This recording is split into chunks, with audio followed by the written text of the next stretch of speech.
I came home to find my life stuffed into garbage bags and my own mother waiting to watch me break. I found my stuff in garbage bags at the gate. Mom stood there with my siblings. "You're 25, get out." The moment I pulled into the driveway, I knew something was wrong. The air felt heavier, thicker, the kind of heaviness that presses on your chest before you even understand why. Then I saw them.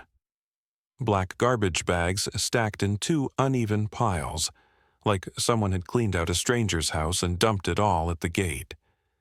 It took me a second to realize they weren't a stranger's. They were mine. My books, my clothes, my life, crammed into trash bags. I stepped out of the car slowly, my hands tightening on the doorframe as if letting go would make the ground tilt beneath me. And there she was, my mother, standing with her arms crossed, chin lifted, the late afternoon sun catching the silver in her hair. Beside her, my two younger siblings shifted uncomfortably, their eyes flicking between me and the bags. "What is this?" My voice came out low, almost calm, but I could feel my pulse in my throat. "You're 25, she said, her tone flat, rehearsed. "You're too old to freeload." Freeload. The word hit me like she'd slapped me. I laughed, not because it was funny, but because it was so far from the truth it was almost absurd. "I've been paying half the bills for the last 3 years," I said slowly, like maybe she'd forgotten. "I buy groceries every week. I cover the kids' school supplies. How exactly is that freeloading?" Her mouth tightened. "You can twist it however you want. You've been living here rent-free." I looked at my siblings, hoping for some flicker of recognition in their faces, some sign they knew the truth. But they just stared at the ground, silent. "Mom," I tried again, "I work 2 jobs. I've given up weekends, nights out, even vacations to help this family. You know that." Her eyes narrowed, and then she said it. The real reason. "You think I don't know you've been telling people I can't manage my own house? That you think you run things here? I won't have you undermining me in my own home." It was like a punch to the chest. "That's what this is about?" I said, barely more than a whisper. "Some gossip you heard? That's why you're throwing me out like trash?" She didn't answer. She just turned slightly, motioning to the bags. "Take your things and go. You can figure out the rest." The sun was starting to dip, the shadows from the gate stretching across the driveway. I could feel the neighbors watching from behind their curtains. My siblings still wouldn't look at me.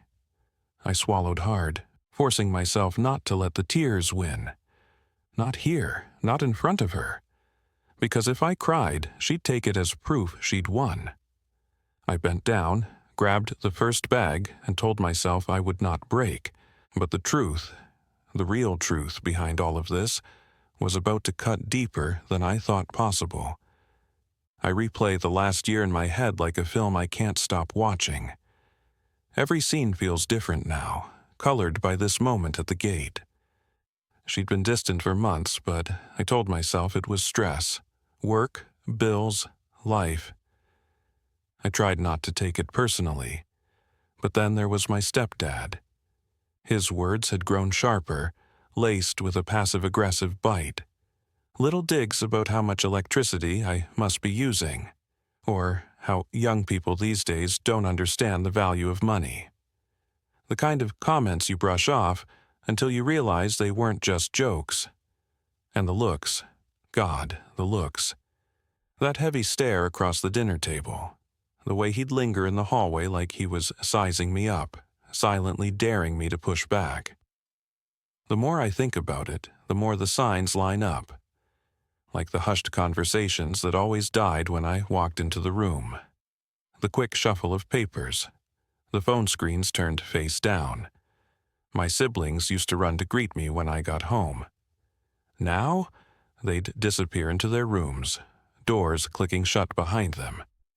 At first, I thought maybe I'd been absent too much, working late shifts, missing family dinners.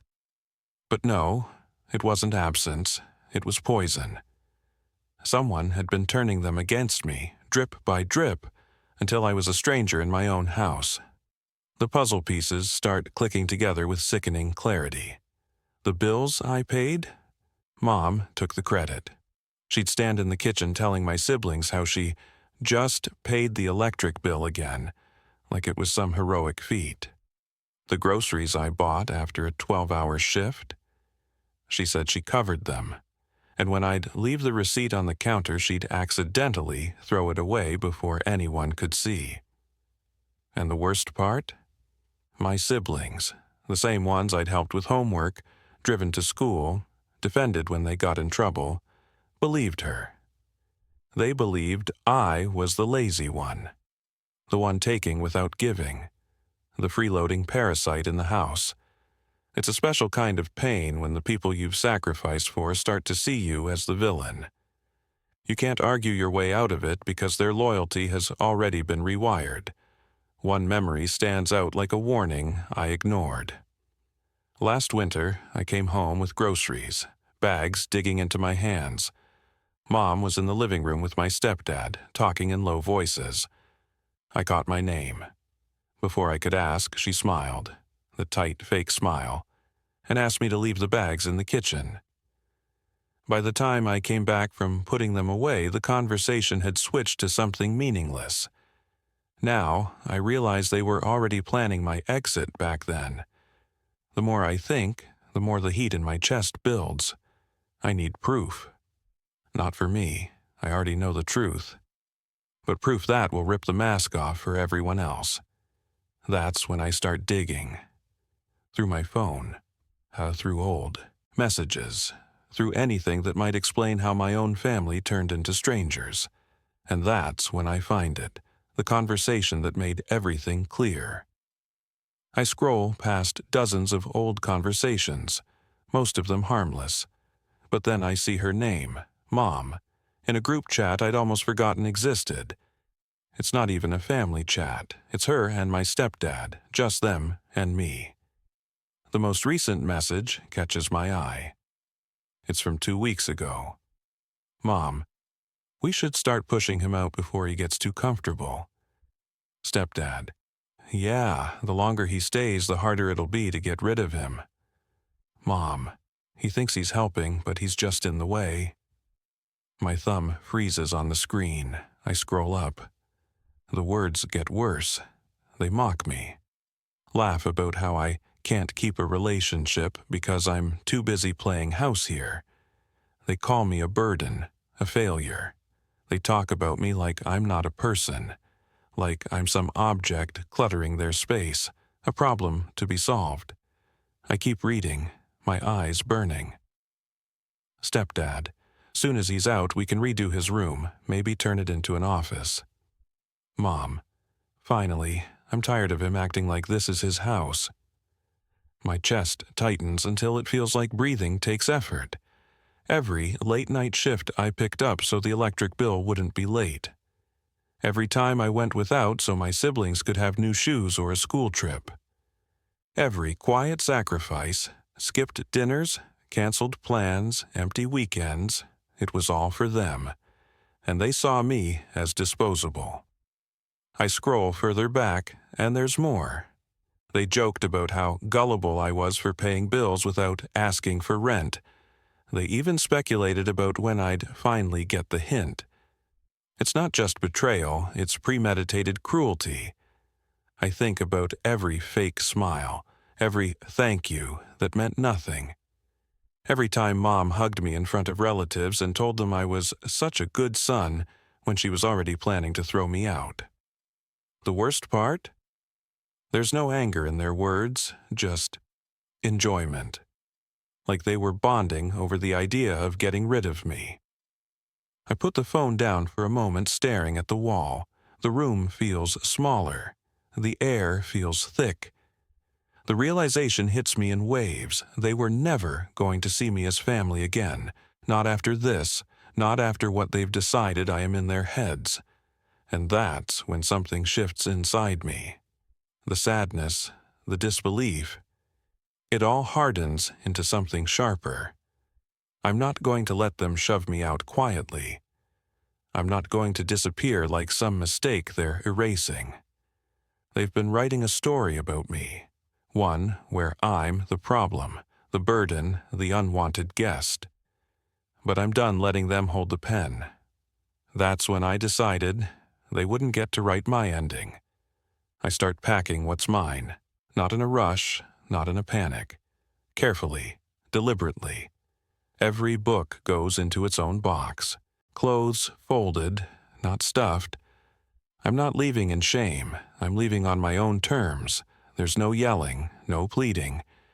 I don't give them the satisfaction of a scene. Instead, I go into my room and pull out the shoebox I've been keeping under my bed for years. Inside are months' worth of receipts, invoices, and bank statements, proof of every bill I paid, every grocery trip I covered, every time I stepped in to make sure the lights stayed on. It's all there in black and white. A record of the freeloader they said I was. I take photos of the receipts, lining them up with dates and short notes. January, paid $185 for electric bill. February, $240 for groceries. March, school fees for both siblings, $320. Each one has a screenshot from my bank app showing the money leaving my account. Then I post them. Not with rage-filled captions or insults, just facts. I tag my aunts, uncles, cousins. I let the dates and numbers tell the story. It doesn't take long before the messages start rolling in. Wait, I thought your mom was paying those bills. She's been telling everyone you don't contribute. This is, wow, I didn't know. I don't answer. I just keep posting. I don't need to argue. I just need the truth out there. The silence in the house grows heavier. Mom stops making eye contact. Stepdad avoids me completely. My siblings, they're different now. They watch me when they think I'm not looking. One evening, I catch my younger brother scrolling through my posts on his phone. He doesn't say a word, but he doesn't hide the screen either. It's the first time in months I see uncertainty in his eyes. A few days later, my sister walks into my room and sits on the bed without knocking. She doesn't apologize. She doesn't ask questions. But she stays there for half an hour while I pack, scrolling quietly on her phone. It feels like the beginning of doubt. I keep my head down and keep working. Not just on packing, but on building my exit plan. I sign a lease for a small apartment across town. Nothing fancy, just mine. I save every bit of cash I can. And every day I post one more piece of proof. No arguments, no explanations. Just enough truth for the lies to start choking them from the inside. I can feel it working. The house feels uneasy now, like the walls are listening. They don't know what I'll post next or who will see it. And then, the day comes when they realize exactly what they've lost. Weeks later, I'm in my own small apartment. It's barely furnished. A couch, a table, a mattress on the floor, but it feels bigger than the whole house I left behind. No cold stares, no whispered lies when I walk into the room. No one measuring my worth by how much they can take from me. The silence here is different. It's not tense or heavy, it's peaceful. I wake up without wondering what mood the house will be in. I make coffee without someone asking if I bought the cheap kind again. I come home to exactly how I left it. For the first time in years, I feel safe. It's about 3 weeks before the first knock on my door. I open it to see my younger brother, hands stuffed in his hoodie pocket, eyes darting to the floor. "Hey," he mutters. "Hey," I answer, leaning on the doorframe. He shifts awkwardly. I'm sorry for believing them, for not saying anything. I nod. It's not instant forgiveness, but it's a start. He tells me the house feels empty without me, that Mom and Stepdad fight more now, that the tension hasn't left, it's just changed targets. 2 days later, my sister comes. She doesn't dance around it. She sits on my couch, tears in her eyes, and says, "I was wrong." I listen. She tells me she's been seeing the posts, hearing from relatives, and realizing how much of what she believed was a lie. I tell her I'm glad she knows the truth now. I don't gloat. I don't throw their choices back in their faces. Because this isn't about winning. It's about ending the cycle that drained me for so long. I explain to both of them, gently but firmly, that I'm done being anyone's safety net if it means sacrificing my peace. They nod, they understand, and deep down, I think they know I mean it. A week later, my phone lights up with Mom's name. For a moment, my thumb hovers over the screen, but then I press decline. It goes to voicemail. She doesn't leave a message. She calls again the next day, and the day after that. Each time, I let it ring. I've learned something I should have learned years ago. Walking away isn't weakness, it's power. Because sometimes the only way to protect yourself is to stop giving people the tools to hurt you. And sometimes the people you thought were your family were never truly in your corner to begin with. I stand in my small apartment, sunlight spilling across the floor, and I breathe in the quiet. It's not lonely, it's free. I didn't lose a family. I lost people who never deserved me.